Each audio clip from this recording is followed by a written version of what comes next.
사사 드보라. 사사기 4장 1절에서 16절 말씀입니다. 에훗이 죽으니 이스라엘 자손이 또 여호와의 목전에 악을 행하매 여호와께서 하솔에서 통치하는 가나안 왕 야빈의 손에 그들을 파셨으니 그의 군대 장관은 하로셋 학고임에 거주하는 시스라요. 야빈 왕은 철병거 900대가 있어 20년 동안 이스라엘 자손을 심히 학대했으므로 이스라엘 자손이 여호와께 부르짖었더라. 그때에 라피도세 아내 여선지자 드보라가 이스라엘의 사사가 되었는데 그는 에브라임 산지 라마와 베델 사이 드보라의 종려나무 아래에 거주하였고 이스라엘 자손은 그에게 나아가 재판을 받더라. 드보라가 사람을 보내어 아비노함의 아들 바락을 납달리 게데스에서 불러다가 그에게 이르되 이스라엘의 하나님 여호와께서 이같이 명령하지 아니하셨느냐? 너는 납달리 자손과 스불론 자손 10,000명을 거느리고 다볼산으로 가라. 내가 야빈의 군대 장관 시스라와 그의 병거들과 그의 무리를 기송강으로 이끌어 내게 이르게 하고 그를 내 손에 넘겨주리라 하셨느니라. 바락이 그에게 이르되 만일 당신이 나와 함께 가면 내가 가려니와 만일 당신이 나와 함께 가지 아니하면 나도 가지 아니하겠노라 하니 이르되 내가 반드시 너와 함께 가리라. 그러나 내가 이번에 가는 길에서는 영광을 얻지 못하리니 이는 여호와께서 시스라를 여인의 손에 파실 것임이니라 하고 드보라가 일어나 바락과 함께 게데스로 가니라. 바락이 스불론과 납달리를 게데스로 부르니 10,000명이 그를 따라 올라가고 드보라도 그와 함께 올라가니라. 모세의 장인 호밥의 자손 중 겐 사람 헤벨이 자기 족속을 떠나 게데스에 가까운 사하나님 상수리나무 곁에 이르러 장막을 쳤더라.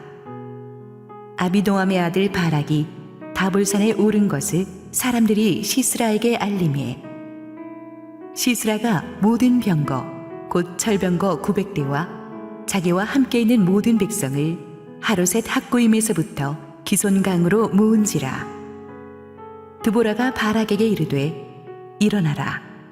이는 여호와께서 시스라를 내 손에 넘겨주신 날이라. 여호와께서 너의 앞서 나가지 아니하시느냐 하는지라. 이에 바락이 10,000명을 거느리고 다볼산에서 내려가니 여호와께서 바락 앞에서 시스라와 그의 모든 병거와 그의 온 군대를 칼날로 혼란에 빠지게 하시매 시스라가 병거에서 내려 걸어서 도망한지라. 바락이 그의 병거들과 군대를 추격하여 하로셋 학고임에 이르니 시스라의 온 군대가 다 칼에 엎드러졌고 한 사람도 남은 자가 없었더라. 할렐루야. 우리 하나님께 감사와 영광의 박수 올려드리겠습니다. 우리 축복된 주일, 우리 주의 전에 나오신 여러분 모두에게 하나님의 은혜가 충만하게 임하기를 원합니다. 우리 함께 기도하시고 말씀 보겠습니다. 사랑하는 아버지, 은혜를 감사합니다. 오늘도 부족하기 짝이 없는 종을 감추시고 하나님께서 꼭 우리에게 필요한 말씀을 주시옵소서. 예수님 이름으로 기도했습니다. 아멘. 한 10년 정도 전의 일인 것 같은데 제 딸이 미국에서 대학 다닐 때 이제 역사 정치 전공하면서 클래스에서 페이퍼를 하나 썼어요. 제목이 한국의 선동 여왕과 영국의 엘리자베스 1세를 비교하는 페이퍼였습니다. 영어로 여왕을 퀸이라고 하는데 이 퀸을 보통 킹스 와이프, 왕의 아내라고 지칭하는 뜻이거든요. 그런데 16세기 영국의 엘리자베스 1세가 등극하면서 왕의 아내가 아니라 자기 스스로 40년이 넘도록 나라를 다스리는 제왕이 됨으로써 그것도 아주 훌륭한 군주가 됨으로써 이 퀸의 정의를 새롭게 바꾸었다는 겁니다. 그런데 그 엘리자베스 여왕보다 900년 앞서서 7세기경에 우리 한국 신라에도 자기 스스로 군주가 되어서 나라를 다스린 선동여왕이 있었습니다. 그래서 결론, 아시아는 특히 한국은 서구보다 훨씬 여성 리더십에 대해서 앞선 나라다. 그래가지고 그냥 미국 교수가 깜짝 놀라고 동료 학생들도 깜짝 놀라고, 그런데 제 딸이 그때부터 이게 나의 갈 길이다. 나는 남편 뒤에 숨는 조연이 아니라 내 스스로 하나님이 주신 재능을 발휘하며 진취적으로 살아가고 싶다 하고 했는데, 저는 그 심상치 않은 모습에서 요즘 바뀌어진 우리 딸들의 모습을, 여성들의 위상을 보게 되었어요. 우리 딸이 한 4살쯤 되었을 때 디즈니에서 뮬란이라는 애니메이션이 나왔거든요. 이 중국 역사를 배경으로 한 이 스토리에서 이 뮬란이라는 소녀는 다리가 불편한 아버지에게 나온 징집열정을 자기가 딱 잡아가지고 머리 쫙 자르고 남장을 하고 군인이 되어서 가서 나라를 구하는 얘기예요. 애가 어릴 때부터 이 뮬란을 자기의 롤 모델로 삼더니 그 다음부터 디즈니에서 나오는 모든 만화 캐릭터의 주인공들이 이런 타입으로 바뀌기 시작하는 거예요. 옛날에는 백설공주였잖아요. 결론은 멋진 왕자님과 결혼해서 행복하게 살았더라. 그게 해피엔딩인데 이제 아니에요. 이제 여성들의 행복의 종착점은 멋진 남자와의 결혼이 아니라 스스로의 운명을 개척하는 것입니다. 그래서 21세기에 새로 나온 디즈니 알라딘의 공주는 자기가 슐탄이 돼요. 겨울왕국은 더합니다. 어줍잖은 남자들 필요 없다. Let it go 딱 외치면서 그냥 운명을 스스로 개척해 나가는 거죠. 우리나라도 보면 아직 미국에서는 한 명도 나오지 않은 여성 대통령이 벌써 오래전에 한 명 나왔고, 모든 영역에서 판검사 30%가 여성이고, 뭐 경제, 교육, 문화, 언론, 예능 다방면에 걸쳐서 뭐 이제는 여성들 없이는 대한민국이 돌아가지 않는다고 할 정도로 그 여성들의 달라진 위치가 느껴집니다. 그런데 성경이 굉장히 독보적인 책이에요. 왜냐하면 오늘 우리가 다루고자 하는 사사기서의 유일한 여성 사사 드보라가 정말 엄청난 인물이거든요. 제가 얼마나 시대를 앞서가는 사람이냐 하면, 이때까지 남자 사사는 한 주씩 했잖아요. 드보라는 앞으로 4주를 다룹니다. 한 달을 이 드보라를 살펴볼 거예요. 지금과는 달리 그 당시 이스라엘에서는 남존 여비 사상이 조선시대만큼이나 강했어요. 그래서 여성이 나라를 이끄는 지도자의 위치에 선다는 것은 상상도 할 수 없는 일입니다. 그때 지난주에 왼손잡이 사사를 세우신 것도 충격이라고 했잖아요. 이방인 농부 삼가를 세우신 것도 충격이었는데, 여성 사사는 정말 뜻밖입니다. 사사기서에 계속되는 강조점은 하나님은 정말 의외의 인물을 의외의 때에 의외의 무기로 쓰신다는 것입니다. 지난주 우리는 왼손잡이 사사 에훗이 모압 왕을 죽이고 모압군을 1만 명을 전멸시키면서 기적의 승리를 가져온 것을 살펴보았습니다. 이로 인해서 이스라엘은 18년간 그 모압의 압제에서 벗어날 수 있었죠. 그런데 그때부터 시작된 평안이 정말 오래 지속되었습니다. 하나님 은혜죠. 사사기 3장 30절, 그날에 모압이 이스라엘 수하에 굴복하며 그 땅이 80년 동안 평온하였더라. 와, 대단하지 않습니까? 보통 한 세대를 40년으로 잡는데 80년이면 두 세대가 지나도록, 한 세대, 두 세대가 가고지도록 평안이 지속되었다는 말은 에훗이 그만큼 오래 살았다는 얘기죠. 제가 볼 때 베냐민 지파의 지도자로서 에훗이 모압 왕을 암살했을 때가 적어도 제가 볼 땐 30은 됐을 것 같은데, 그 뒤로 80년의 평안을 지속시켰으면 에훗이 100년이 넘게 장수하면서 영적인 영향력을 발휘했다는 얘기입니다. 그래서 전에는 18년 모압에게 노예 생활을 하다가 이제는 그 몇 배가 넘는 80년을 모압을 압도하는 힘을 갖게 되었어요. 참 축복이죠. 그런데 이게 축복이자 새로운 위기의 단초가 됩니다. 오늘 본문 1절 읽습니다. 에훗이 죽으니 이스라엘 자손이 또 여호와의 목전에 악을 행하매. 에훗이 죽으니까 이스라엘이 바로 죄악된 삶에 빠졌다는 것은 참으로 우리에게 허탈한 마음이 들게 합니다. 첫째, 이들은 에훗을 너무 의지하고 살았던 거예요. 우상 숭배를 안 한 것이 하나님을 사랑해서라기보다는 에훗의 눈이 무서워서 안 한 거예요. 그들은 80년의 평화로운 세월을 너무 당연시하고 살았습니다. 그러다 보니까 전쟁을 못 살아본 젊은 세대가 나고 자라면서 더욱 그랬겠죠. 우리나라가 한국전쟁 끝나지 않았어요. 휴전하고 나서 지금 70년 지났거든요. 그래도 전쟁을 모르는 세대가 함께 섞여 살면서 우리도 많이 좀 안일해진 게 있어요. 그러면서 하나님을 의지하는 열정이 사그라들었습니다. 무슨 일이 나면 에훗이 기도해 주겠지. 에훗이 어떻게 해주겠지. 전부 에훗만 바라보고 살았어요. 이렇게 남에게 의지하는 어린아이 같은 신앙은 오래가지 못합니다. 한마디로 평안의 때가 너무 길었습니다. 죄라는 것은 이 너무 오래 지속되는 평안의 나태함 속에서 점점 자리 잡거든요. 죄에 대해서 무감각해지고 평안을 당연시하면서 그들은 하나님을 떠나게 되었습니다. 그래서 에훗이 죽자마자 또 여호와의 목전에서 악을 행했다는 말은, 또라는 말은 에훗 이전에도 이런 못된 습관이 있었는데 에훗 때문에 다시 하나님 앞으로 돌아왔던 게 다시 옛날의 악습관으로 돌아갔다는 거예요. 여러분, 새로운 거룩한 습관은 픽업하는 게 오래 걸리지만 옛날에 익숙한 죄의 습관으로 회귀하는 거는 순식간에 할 수 있습니다. 그들은 에훗 시대의 80년의 축복을 낭비했던 거예요. 요셉은 7년의 풍년을 다가올 흉년을 준비하는 시간으로 사용했잖아요. 그들은 풍년을 요셉은 낭비하지 않았는데 에훗 시대 80년의 평안의 기간 동안에 이스라엘 백성들은 축복에 익숙해져서 다가올 전쟁의 시대를 준비하지 않았습니다. 이것은 우리에게도 오늘 찔러주는 포인트가 있습니다.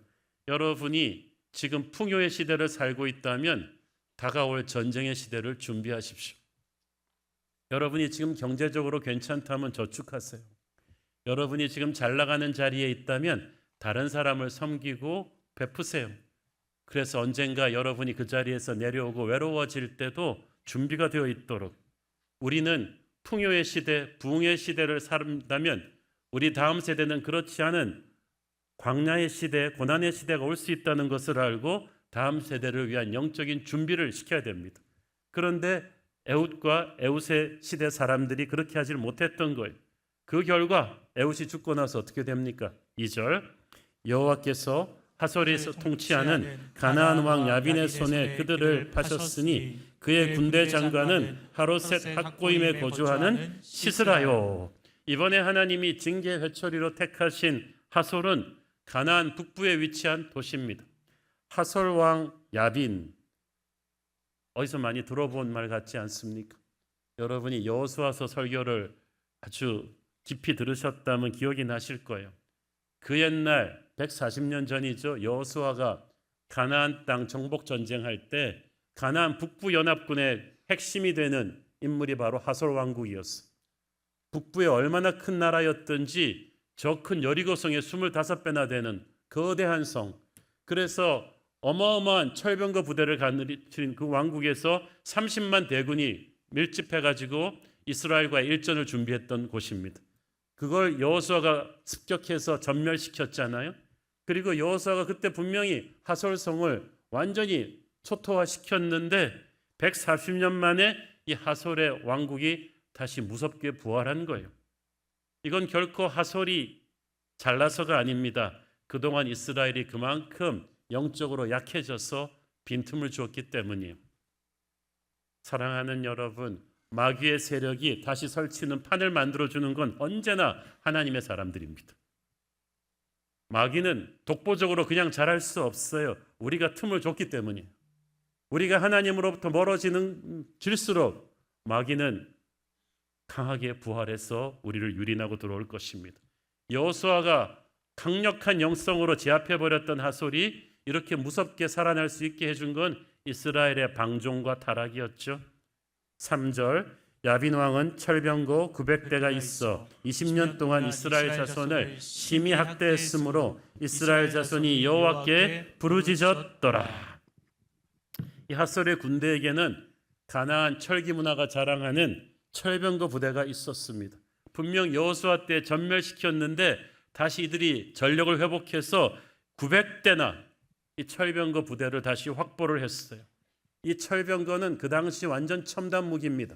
철병거가 있는 나라와 없는 나라와의 전쟁은 요즘 공군이 있는 나라와 없는 나라의 전쟁과 마찬가지로 상대가 되질 않았어요.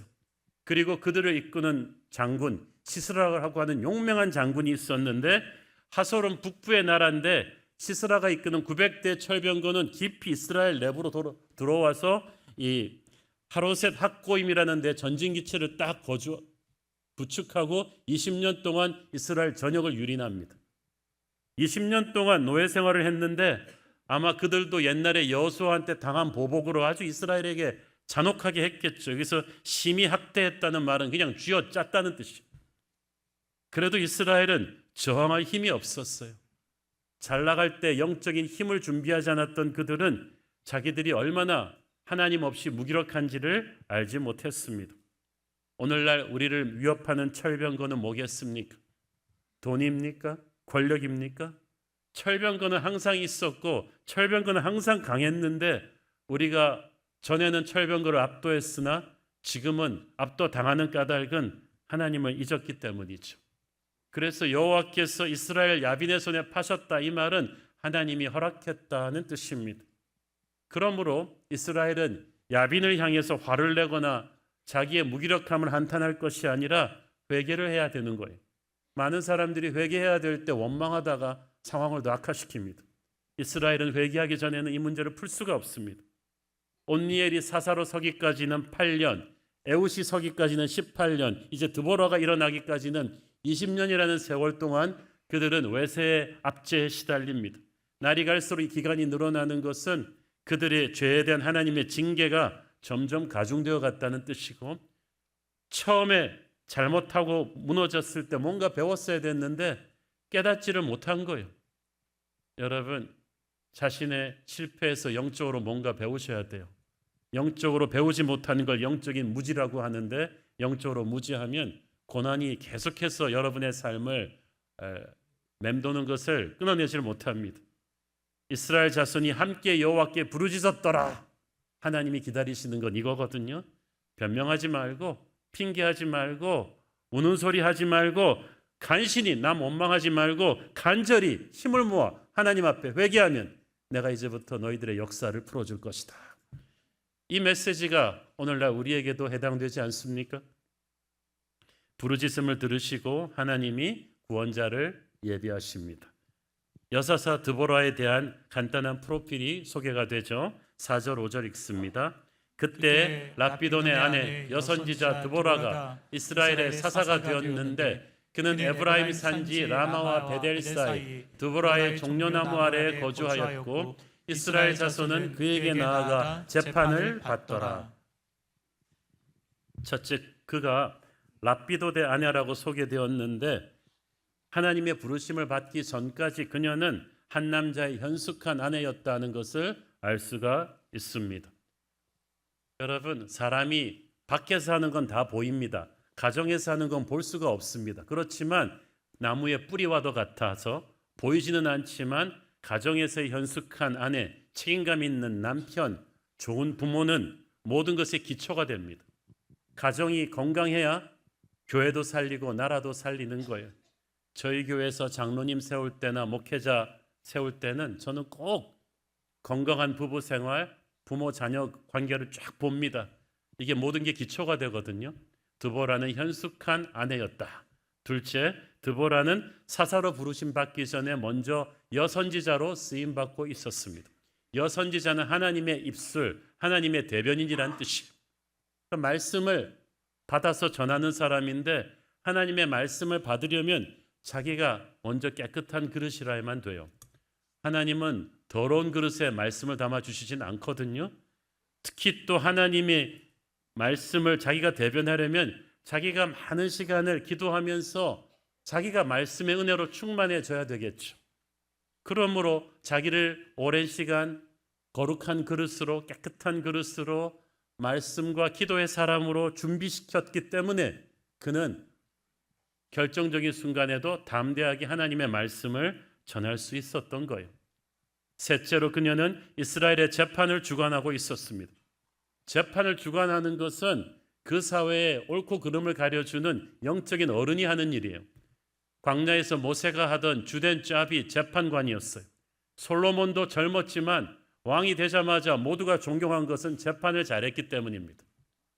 지금 우리나라의 정치권이 어지러운 건 말할 것도 없지만 사법부의 권위가 흔들리니까 지금 얼마나 나라가 어지럽습니까? 재판이 잘하는 건 너무나 중요한 거예요. 여성인 드보라에게 모든 백성이 와서 기꺼이 재판을 받았다는 것은 그녀에게 하나님의 지혜와 권위가 확연하게 드러났다는 거예요. 그러니까 어떤 복잡하고 예민한 문제도 그녀에게 와서 재판을 받으면 모두가 수긍했어. 아, 이건 하나님의 지혜로 한 결론이구나. 그래서 전국에서 구름대처럼 그녀에게 몰려들었어요. 다행히 그녀가 여자기 때문에 하솔왕 야빈이 크게 경계하지를 않았어요. 남자가 이러겠다면은 반역의 수장이라 그래서 언제 제거됐을지 모르는데 그건 하솔이 허를 찔린 거죠. 뭐 여자가 좀 따뜻하고 말 잘하나 보지 뭐 이 정도로 경계를 늦춘 거죠. 그렇지만 그녀는 성별을 초월하는 하나님의 지혜와 권위를 이스라엘 전체에게 인정받고 있었던 거죠. 그녀가 종려나무 아래 거했다는 것은 실제로 거기서 살았다는 말이 아니라 앉아서 재판을 집행했다는 뜻인데 사람들은 그것을 드보라의 종려나무라고 불렀고 이것은 드보라 이후에 사사시대의 행정 중심지가 됩니다. 여러분, 나에게 리더십의 은사가 있느냐 없느냐는 리더십에 기름 부심이 있는 사람은 자기가 쫓아다니면서 광고를 하지 않아도 사람들이 모입니다. 사람들이 따라옵니다. 드보라는 그렇게 된 거죠. 가만히 앉아만 있어도 그 지혜와 권위를 사람들이 존중해 주었어요. 이걸 오래 해서 이미 이스라엘 사람들 뇌리에는 드보라가 영적인 지혜가 있는 어른이라는 게 각인되어 있었어요. 하나님은 작은 일에 신실한 자에게 큰 일을 맡기시는 줄 믿습니다. 가정에서 또 재판을 하면서 또 선지자로서 이 직분을 신실하게 오랜 세월 감당하는 가운데 하나님의 인정과 백성들의 인정을 받은 거죠. 그래서 어느 시점이 되니까 드보라가 남자인가 여자인가 이건 중요하지 않았어요. 아, 하나님의 사람이구나. 여러분, 그러니까 처음부터 영웅적인 큰 일을 맡으려고 나서지 마세요. 보이지 않는 곳에서 여러분에게 주어진 소임에 충실하면 하나님께서 그 모든 시간들을 다 사용하셔서 하나님과 사람 앞에 인정받게 하시고 중요한 순간에 결정적인 일을 시키실 것입니다. 드보라가 사사기에 나오는 처음이자 마지막 여성 사사라는 점 외에도 또 한 가지 특이점은 다른 사사들과는 달리 자기가 나서서 한 게 아니라 다른 사람을 세우는 사람이었다는 거죠. 6절 읽습니다. 드보라가 사람을 보내어 아비노함의 아들 바락을 납달리 게데스에서 불러다가 그에게 이르되 이스라엘의 하나님 여호와께서 이같이 명령하지 아니하셨느냐? 너는 납달리 자손과 스불론 자손 10,000명을 거느리고 다볼산으로 가라. 여기서 바락에 대한 자세한 정보는 없고 납달리 지파 청년이라는 것만 소개되었습니다. 이 바락이라는 이름이 천둥, 번개라는 뜻인데 아마 하나님의 번쩍이는 칼이 되기 위해 예비한 용사인 것 같아요. 상당히 그쪽 지역에서는 용맹한 장군이었던 것 같습니다. 근데 드보라는 이스라엘 남쪽 에브라임 산지에서 사역했는데 이 바락은 납달리 게데스 북쪽이기 때문에 상당한 거리가 있거든요. 그런데도 드보라가 부르니까 바로 달려왔다는 것은 그만큼 드보라의 이 권위가 이스라엘 전체에 퍼져 있었다는 뜻입니다. 우리가 이렇게 평소에 존경받는 삶을 살아놓으면 비상시에 우리의 말에 권위가 실릴 것입니다. 이스라엘의 하나님 여호와께서 이같이 명령하지 아니하셨느냐? 드보라는 처음 보는 바락에게 바로 하나님의 명령을 전합니다. 너는 군사 10,000명을 납달리와 스불론에서 차출해서 다볼산으로 가라. 이제 어떤 위대한 일을 이루는 데 있어서 하나님이 하실 일이 있고 인간이 순종해야 될 영역이 있는데 사람이 해야 될 책임은 군사를 차출해서 다볼산으로 가는 것입니다. 이스라엘 12지파 중에서 왜 하필 납달리와 스불론에서 10,000명을 뽑으라고 했을까? 일단 바락이 납달리 출신이니까 가장 빠르게 군대를 차출할 수가 있었고 지리적으로 중요합니다. 이 두 지파가 농사와 장사를 잘하는 지파지 전통적으로 싸움을 잘하는 지파가 아니었음에도 불구하고 전투가 벌어질 이 다볼산이나 이런 곳은 전부 스불론, 납달리, 이사갈 이 세 지파가 있는 지역이었어요. 그랬기 때문에 이 두 지파들은 침략자 하솔의 철병거가 내려와서 이스라엘을 공략할 때 본거지로 삼는 지역이었기 때문에 가장 많은 피해를 입었을 거예요. 가장 많이 짓밟혔을 거예요. 가장 많이 그 철병거들을 보면서 공포에 사로잡혔겠죠. 바락이 바로 그 납달리 지파에 속한 용사이기 때문에 부르심을 받은 것 같고 납달리와 이 스불론의 용사들을 하나님이 부르신 것 같아요. 여러분, 하나님이 사람을 부르실 때 보면 그 문제로 인해서 가장 피부에 닿도록 아픔을 느끼는 자, 가장 절실한 자를 부르시는 수가 많습니다. 제가 그 두란노 아버지 학교 그 처음 시작한 그 장로님 부부를 잘 아는데 이거 어떻게 하게 되셨어요? 그랬더니 자기 부부가 너무 부부싸움을 해가지고 이건 뭐 이혼 직전까지 가는 바람. 하나님 앞에서 우리는 더 못 살겠습니다. 이런 위기까지 가서 다시 말씀으로 회복되고 나서 가정사역 해야겠다. 그 생각이 딱 든 거죠. 굉장히 훌륭한 분이 가정사역 할 줄 알았더니 굉장한 고난 속에서 이게 믿어진 거죠. 여러분에게 가장 고통스러웠던 어떤 곳이, 어떤 사건이, 어떤 경험이 바로 하나님이 여러분을 부르시는 부르심일 수가 있어요. 납달리와 스불론이 그랬던 것처럼 지난주에 왼손잡이 에웃이 이끄는 그 부대가 모압 왕을 죽이게 된 것도 에웃이 속했던 베냐민 지파가 바로 모압의 군대가 주둔하던 여리고였기 때문이었다 말씀드렸죠. 가장 많이 고통스러웠기 때문에 이 사람들은 가장 동기부여가 필요 없던 거예요. 이번에 스불론과 납달리도 가서 적을 공격하자 할 때 아무도 토를 달지 않았어요. 20년의 한이 뼈아프게 사무친 부족들이라서 확 일어날 수 있었던 거예요. 7절 내가 야빈의 군대 장관 시스라와 그의 병거들과 그의 무리를 기손강으로 이끌어내어 네게 이르게 하고 그를 내 손에 넘겨주리라 하셨느니라. 하나님이 바락의 군대에게 진치라고 하신 다볼산은 이스라엘 골짜기 북동쪽에 위치한 한 400m 정도의 산입니다. 우리 같으면 400m가 산이냐? 우면산 뭐 이런 것도 생각할 텐데 이스라엘은 워낙 평원지대이기 때문에 400m만 돼도 상당한 이렇게 고지라고 볼 수 있죠. 손자병법에 보면 항상 뛰어난 장군은 적이 선택한 전장에서 싸우지 않는다. 적이 원하는 때에 싸우지 않는다. 항상 내가 원하는 전쟁터에서 내가 원하는 시간에 싸우도록 적을 유도해야 된다고 돼 있죠. 그래서 하나님께서도 뛰어난 장군이시기 때문에 다볼산을 전쟁터로 정하고 이쪽으로 그 적을 데리고 오라고 하신 거죠. 자, 그런데 이 다볼산 바로 앞에 기손강이 흐르고 이스라엘 평야가 굉장히 광활한 평야입니다. 그런데 이 기손강이 지중해로 흐르고 있는 이 기손강이 이스라엘의 우기 때는 물이 넘쳐 흘러서 아주 뻘밭이 되기가 십상인데 지금은 건기예요. 바짝 말라 있었어요. 그러니까 이런 상황에서는 평원을 마음대로 질주할 수 있는 철병거 군단이 훨씬 유리했죠. 그런데 하나님께서 야빈의 군대를 굳이 그곳으로 불러내라고 하신 거죠. 근데 바락은 드보라를 통해서 싸우라는 하나님의 계시를 받고도 바로 순종하기를 싫어했습니다.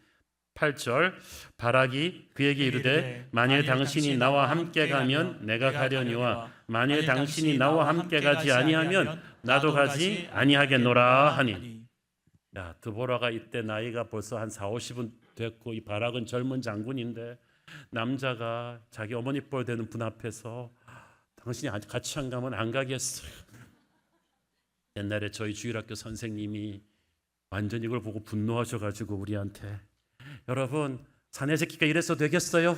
여자 앞에서 같이 가지 않으면 못 가겠다 그런 여러분은 남자 어린이 여러분은 그래서 되겠어요? 안 되겠어요? 뭐 아직도 그 선생님 생각이 나는데 그런데 사실 이 바락이 주저하는 걸 우리가 이렇게 단순한 논리로 보면 안 됩니다. 왜냐하면 말씀드렸잖아요. 바락의 납달리 지파는 지난 20년 동안 이 패배를 모르는 시스라의 무적의 철병거 부대가 수도 없이 자기들 눈앞을 지나가는 걸 봤어요.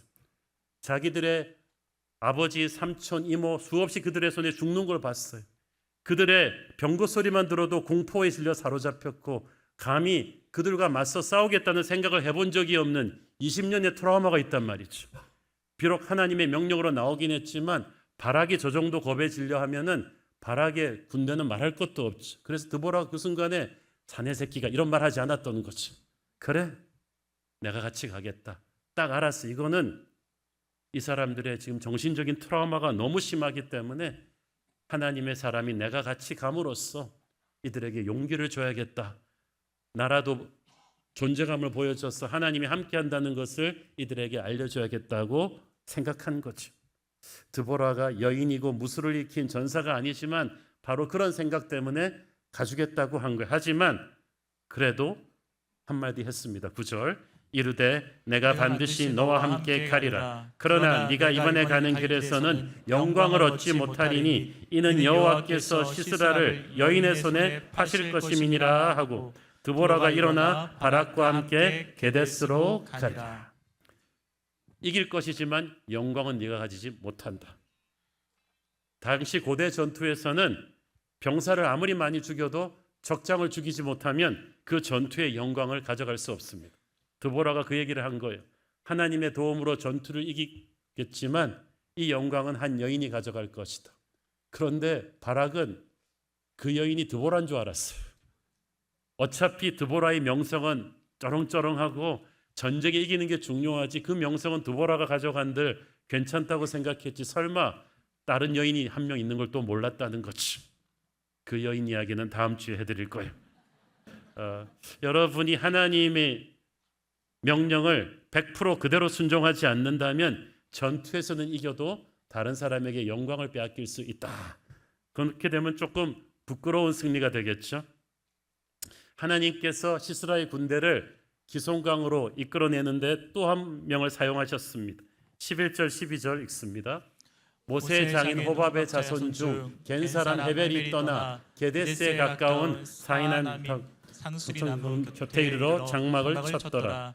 아비노함의 아들 바락이 다발산에 오른 것을 사람들이 시스라에게 알리매. 이 사람들이 겐 사람 헤벨의 족속이에요. 이 사람들이 누구냐 하면 오래전에 모세가 이스라엘 사람들과 출애굽할 때 광야 생활의 가이드로 같이 가자고 한 사람이 바로 겐 사람 호밥의 족속이에요. 잠깐 가이드만 해달라 그랬는데 그 다음부터 이스라엘과 운명을 같이 해서 약속의 땅에 들어와서도 거기 정착해서 살죠. 워낙 장사를 잘하고 정보가 밝고 많은 부족들과 친하게 지내는 부족들이라 오래 살면서 하설 왕국과도 유대 관계가 깊었나 봐요.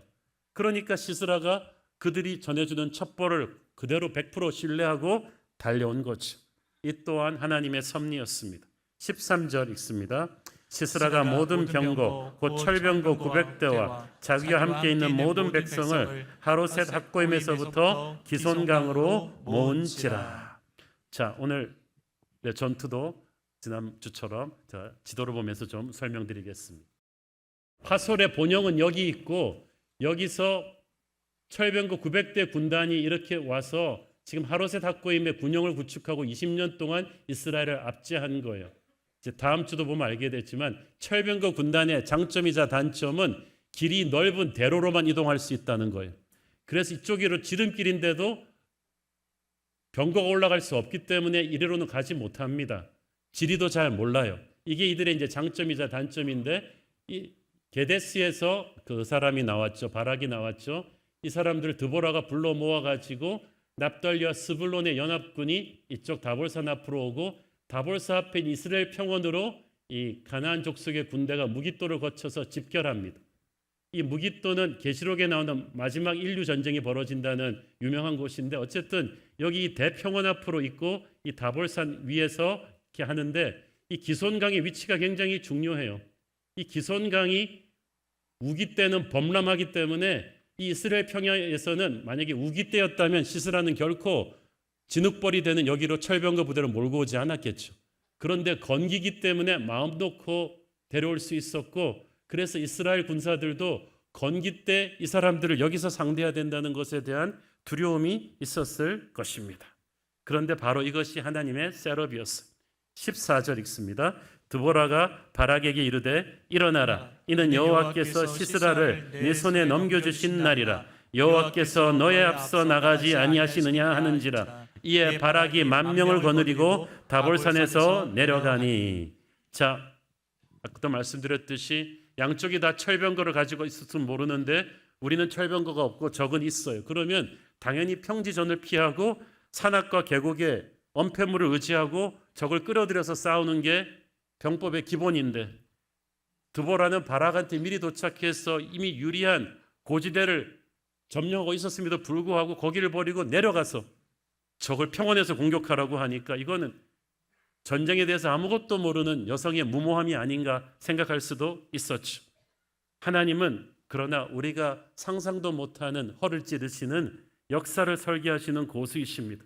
시스라가 지금 무엇을 생각하고 있는지, 이스라엘이 무엇을 두려워하고 있는지 잘 알고 계세요. 시스라는 평지전을 기다리고 있어요. 그리고 자기들 생각에는 이 겐지파 헤겔 족속이 자기한테 이스라엘의 집결지를 알려준 것은 자기 편 스파이라고 생각을 했어요. 이것이 하나님의 셋업인 것은 상상도 못하고, 평지전에 자신이 있는 건기이기 때문에 비가 내릴 리가 없다는 확신을 가지고 온 그들의 교만을 깨는 하나님의 절묘한 셋업이었습니다. 여러분, 우리가 하나님의 길을 갈 때 객관적인 정황으로는 상식적으로는 이해할 수가 없는 일을 하나님이 시키시는 때가 있어요. 그러나 하나님은 우리가 모르는 길에 이미 사람들을 준비시키시고 환경을 조성하십니다. 상상할 수도 없는 일들을 연결시키고 계세요. 그렇기 때문에 우리가 이해할 수 없는 일을 하나님이 계속 시키셔도 패닉하지 말고 순간순간 역경이 변하여 기회가 된다는 것을 믿고 기도하며 하나님의 가이드를 따라가야 됩니다. 하나님은 지도를 주지 않고 나침판을 주세요. 내비게이션이요. 순간순간 그 명령이 바뀌어요. 시편 27편 11절, 여호와여 주의 길로 나를 가르치시고 내 원수를 인하여 평탄한 길로 인도하소서.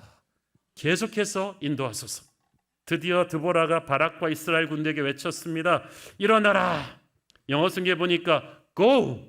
두려워하지 말고 진격해라. 여러분, 희한한 게요, 사사기에 나오는 대부분의 전투는 이쪽이 완전히 불리한데도 한 번도 적의 공격을 기다려 본 적이 없어요. 하나님은 항상 선제 공격이에요. 희한하죠? 선제 공격을 한다는 것은 승리에 대한 확신이 있다는 얘기고, 이 공격에 순종한다는 것은 내가 믿음이 있다는 얘기죠. 여호와께서 너의 앞서 나가지 아니하시느냐. 성경에 보면 하나님께서 우리를 뒤에서 호위하신다는 때가 있고 우리의 옆에서 함께 걸어가신다는 때가 있고 너에게 앞서 나가신다는 때가 있습니다. 그런데 이번 주가 이 세 번째에 해당되잖아요. 이게 문자 그대로 이 전투에서 이루어집니다. 조금 있으면 보시게 될 거예요. 드보라는 바락과 겁에 질려 있는 병사들에게 말합니다. 영의 눈을 떠라. 앞서가시는 하나님을 봐라. 하나님이 웨이메이커, 길을 만드실 것이다. 길은 하나님이 만드실 것이니까 공격은 해야 된다. 그런데 여러분, 바락과 그 병사들이 여러분이라고 생각해 보세요. 20년 동안 한 번도 이겨보지 못한 적이에요. 감히 숨소리도 내보지 못한 저 무적의 철병거를 우리가 먼저 가서 공격을 한다? 그러나 그 드보라의 말을 들으면서 그녀의 눈을 보면서 그들은 부인할 수 없는 하나님의 임재를 느꼈습니다. 그 순간에 떨리던 가슴에 성령이 주시는 믿음이 솟구친 거예요. 그래서 와 그러면서 그냥 군사들을 데리고 두려움을 무릅쓰고 돌격하는데 15절, 여호와께서 바락 앞에서 시스로와 그의 모든 병거와 그의 온 군대를 칼날로 혼란에 빠지게 하심에 시스라가 병거에서 내려 걸어서 도망한지라. 혼란에 빠지게 하셨다는 것은 전멸시켰다는 히브리어예요. 이 하나님의 역사가 어떻게 된 것인지 사사기서 5장에 나오는 드보라의 승전가에서 조금 힌트를 줍니다. 사사기서 5장 21절, 기손강은 그 무리를 표류시켰으니 이 기손강은 옛 강이라 내 영혼아 네가 힘 있는 자를 밟았도다. 바락의 군대가 건기라서 비가 내려올 확률이 1%도 없는데 바락의 군대가 400m 그 해발 다베오산에서 내려오는 동시에 밑에서 기다리던 이 시스라의 전차대는 저거 미친놈들 아니냐, 죽으러 오는구나 하면서 준비하고 있는데 거의 땅으로 내려왔을 쯤에 기손강에 폭우가 쏟아진 거예요. 건기 때 올 수 없는 폭우가. 이로 인해 순식간에 이스라엘 평원이 진흙벌이 되는데 여러분이 상황을 좀 이해하실 수 있도록 영상을 하나 보여드릴게요. 중동의 그 이스라엘 오만 지역에서 있었던 비슷한 상황인데, 우리도 장마철에는 양재천이 흙탕물로 범람하긴 하잖아요. 그렇지만 그거는 이미 반나절 이상 비가 쏟아질 때 우리가 준비할 수 있어요. 그런데 이스라엘 같은 광야 지역은 이야기가 달라요. 토반이 약하기 때문에 건기에 비가 올 때 있는 바짝 말라 있는 계곡을 우리가 와디라고 하는데, 갑자기 비가 쏟아지면 저게 30분 40분 만에 저렇게 될 수 있어요. 그러니까 순식간에 흙탕물에 범람해서 모든 걸 쏟아버리기 때문에 시스라의 전차대는 건기 때 비가 올 거라는 생각은 전혀 안 하다가, 워낙 날씨가 좋아서 아무 대비도 안 한 상태에서 갑자기 쏟아진 폭우로 몇십 분 만에 밀려든 토사에 당하고 있어. 시스라가 군대가 그러고 있을 때 바락에 이스라엘 군대가 쏟아져 내려온 타이밍이 정확하게 그때가 된 거죠. 여러분, 아까 왜 여호와께서 너한테 앞서가신다는 걸 믿으라는 말이 바로 그 말이에요. 바락이 도착했을 때는 이미 상황이 끝나 있었어. 자, 이 전차대라는 것은 땅이 단단한 데서는 무적의 무기지만, 일단 진흙벌에 바퀴가 잠겨버리면 그때부터는 죽음의 샌드백이 됩니다. 이 전차대에 몸을 메고 있던 시스라의 군사들은 위에서 쏟아져 내려오는 이스라엘의 보병에게 그냥 일방적으로 죽어가는 거죠. 더 히트는 뭐냐? 가나안 사람들이 그렇게 섬기던 신 바알이 비의 신이에요. 날씨의 신이란 말이죠. 이들이 얼마나 배신감을 느꼈겠어요. 날씨의 신이 우리 편이라 해야 되는데 비가 올 수 없는 이 순간에 왜 이런 저주의 비가 내리지? 그들은 자신들의 신의 무기력함을 원망하면서 죽어갔을 것입니다. 전투가 얼마나 일방적이었는지 그날 딱 반나절 싸움에 무적의 전차 군단이 전멸하죠. 여러분, 하루 전까지만 해도 이게 큰 싸움이니까 전 그 유대 땅에 소문이 다 났겠잖아요. 이를 지켜보던 수많은 부족들이 있었을 텐데, 그래서 CNN 이런 데 다 와가지고 이렇게 막 중계했을 텐데, 그 누구도 이스라엘 군대가 20년 동안 천하를 제패해온 저본 적이 없는 시스라의 철병거 부대를 이길 거라고 생각한 사람은 아무도 없었겠죠. 이스라엘 자신도 믿지 않았을 거예요. 아무도 이스라엘 쪽에 거는 사람 없었어요. 교회가 그렇지 않습니까? 세상은 강합니다. 세상은 돈이 있고 권력이 있습니다. 눈에 보이는 상황만 가지고 판단하면 아무도 교회에게 걸지 않습니다. 연약한 교회가 강한 세상의 힘을 이길 수가 없습니다만은 우리는 최후의 역전을 기다립니다. 시스라는 지리와 날씨와 무기와 병력 숫자와 또 헤벨 족속의 그 정보망까지 모두 자기 편이라고 생각했는데, 이것이 그의 교만을 찌르는 하나님의 전략이었어요. 모든 상황이 시스라의 편이 아니라 오히려 하나님의 손에서 우리의 승리를 완성해 주었습니다. 그러므로 만약 눈에 보이는 상황만 가지고 판단해서 전투 직전에 발락의 군대가 패닉했다면, 나 못하겠어 그리고 도망갔다면, 내려가는 도중에 못하겠어 그랬다면 이 기적은 없었을 거예요. 그래도 발락의 군대가 죽으라고 내려가면서 서로 격려하면서 두려움과 싸운 거예요. 믿음은 두려움이 없는 게 아니라 두려움을 무릅쓰고 행동하는 거죠. 정상적인 상황에서는 질 수 없는 철병거 부대가 무너졌다? 하늘과 땅을 다스리시는 하나님이 날씨를 바꾸셨기 때문이에요. 그러므로 이날의 승리는 사람의 승리가 아니라 하나님의 승리죠. 항상 성경에 보면 모든 전투가 그래요. 초반부에 보면 아무도 이쪽이 이길 거라고 생각하지 않았어요. 다윗과 골리앗의 싸움이, 적은 강하고 아군은 약합니다. 모든 것이 불리하지만 우리가 끝까지 눈에 보이는 상황이 아닌 보이지 않는 하나님을 믿는다면, 기도를 멈추지 않는다면, 자리를 지킨다면, 두려움을 무릅쓰고 서로 격려하며 전진한다면 막판 뒤집기는 하나님의 손입니다. 우리는 마지막 순간에 모든 것이 역전될 것이라는 믿음을 가지고 이 힘든 시대에도 소망을 잃지 않는 성도들 되기를 축원합니다. 기도하겠습니다. 주님 은혜를 감사합니다. 모든 것이 절대 불리한 전투, 한 번도 패배 본 적이 없는 20년의 악몽을 준 철병거 부대를 향해서 믿음의 군대가 나갔을 때 승리를 주신 하나님, 그 하나님이 우리의 하나님이심을 믿습니다. 지금도 세상의 힘은 강해지고 교회는 약합니다만은 교회의 머리는 예수 그리스도이십니다. 대장 되신 예수를 따라 전진할 때 마지막 반전이 일어날 줄 믿습니다. 역전이 일어날 줄 믿습니다. 절망하지 말고 주님을 따르게 하옵소서. 예수님 이름으로 기도했습니다. 아멘.